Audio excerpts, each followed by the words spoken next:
direct the Committee of the Chief of Defense Staff to activate the ECOWAS standby force with all its elements immediately.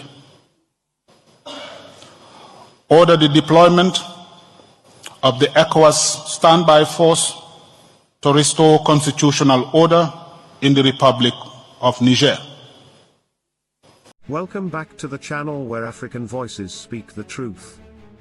If you're new here, make sure to subscribe, like, and share, because what we're about to uncover could shape the future of this continent. This is no ordinary update. This is a warning, a wake-up call, and a window into Africa's unfolding revolution. Let's begin with Nigeria's unexpected troop deployment. Just days ago, the Nigerian government authorized the dispatch of nearly 200 soldiers to the Gambia. The official explanation: peacekeeping and support for democratic governance. Sounds noble, doesn't it? But let's be honest, what's really going on here? Nigeria is facing one of its worst economic crises in modern history. Inflation is skyrocketing. Millions are unemployed. Whole regions live under the daily threat of kidnapping, insurgency, and banditry. Yet somehow, in the middle of all this chaos, Nigeria has the resources and urgency to send soldiers abroad. People are right to ask questions. What's happening in the Gambia that requires Nigerian military presence? Is this truly about peacekeeping, or is this a strategic move aimed at pressuring the ICE alliance under the cover of diplomacy? And it doesn't end there. Reports have emerged of a helicopter seen along the Burkina Faso border, dropping weapons into the hands of armed groups.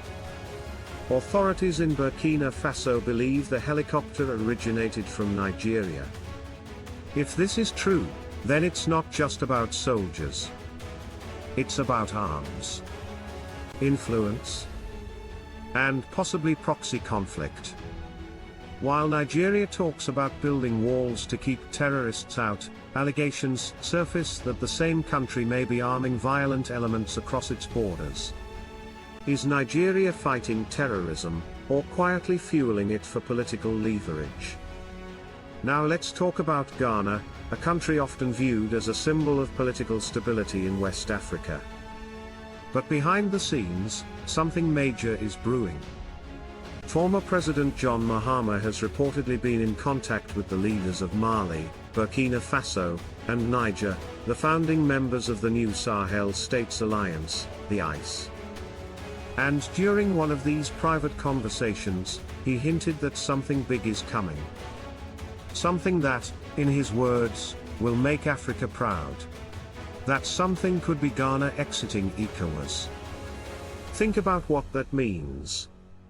If Ghana, one of ECOWAS's most respected members, decides to walk away, it will send shockwaves through the entire bloc. It would legitimize the ICE, encourage others to follow, and potentially bring ECOWAS to its knees. Ghana wouldn't be the first. Togo and Chad have reportedly expressed interest in aligning with the ICE. The shift is happening. Slowly. Quietly. But surely. Because ECOWAS no longer feels like an African Union. To many, it has become an enforcer of external interests. A gatekeeper for the status quo.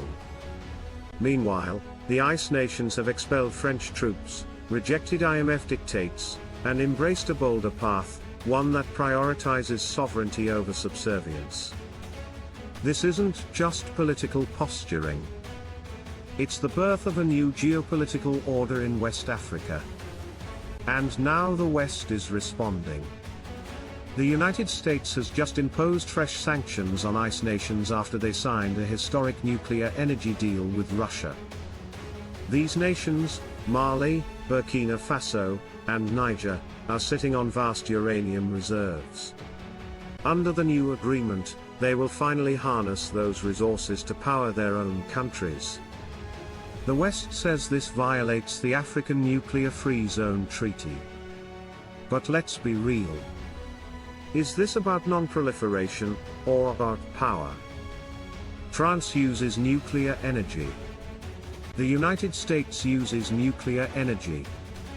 Much of the uranium they depend on is mined in Africa. But when Africans decide to use their own uranium to power their homes, schools, and hospitals, suddenly, it's a threat.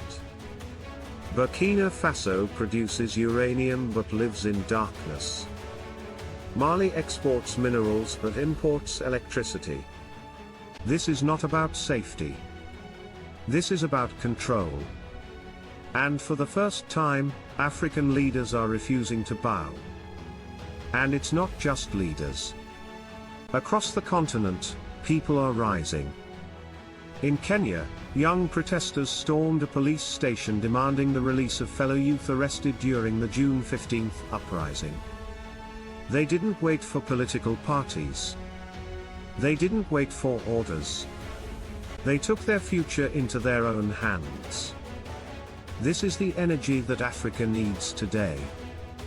Not fear. Not passivity. Fire. Clarity. Unity. Because Africa can no longer afford to wait. We must stop asking for permission to rise. Whether it's reclaiming our resources, building new alliances, or rejecting colonial leftovers dressed as regional organizations, this is the moment. The one our ancestors prayed for. So let's talk. Should Ghana exit ECOWAS and join the Sahel states? Is Nigeria serving peace, or playing geopolitical chess? Can the ICE alliance be the start of a truly sovereign African Union? Or will external forces once again divide us before we can unite? The time to speak is now. Drop your thoughts in the comments. Share this video with every African you know. Join the movement. Because what's happening isn't just about governments. It's about us.